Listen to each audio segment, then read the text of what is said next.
Hey guys, it's Megan Eller in sales with First American Title here in Denver, Colorado to give you your weekly Wednesday update.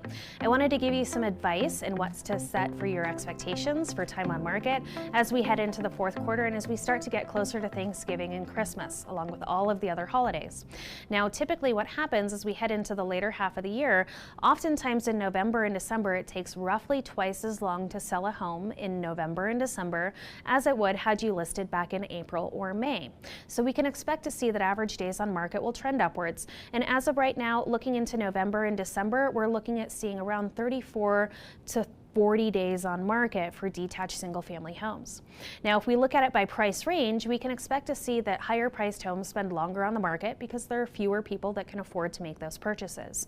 As we start to get into that over $1 million market, we're looking closer to about 2 months on the market rather than that 30 days that we're seeing here for lower price points in Metro Denver. Conversely, for homes that are on the low end of the spectrum, there aren't very many homes that are selling for under $200,000 here in Metro Denver right now, but typically those are spending about 2 weeks on the market. That market still remains incredibly hot. In any case, we spend a lot more time on the market in the winter months than we do in those spring months.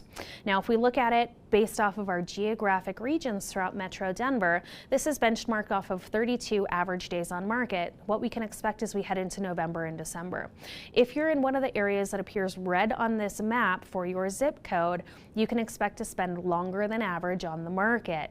If you're in one of the blue areas, probably less than that average time because there's a higher threshold of demand that exists in those places.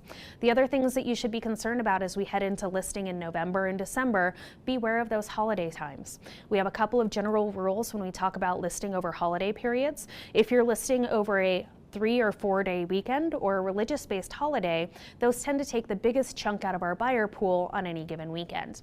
Heading into Thanksgiving, we typically end up seeing about 75% fewer units going under contract over the week of Thanksgiving than other weeks that we see in the month of November. Same thing happens as we get to the week between Christmas and New Year. That's actually the lowest week of contracts accepted out of the entire year. Now, if you're looking to list and you're hoping to go under contract in that first weekend, if you choose to list in one of those weekends, it's much less likely. However, if you're a buyer and you need to have additional negotiating power, you're contingent on the sale of another home, or you require concessions in order to make your purchase, if you're a buyer, those are great times to get out there and look at those houses.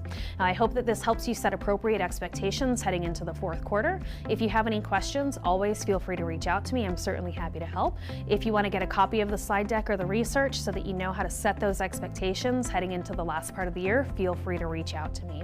Again, we hope to see you at our closing tables, and happy holidays.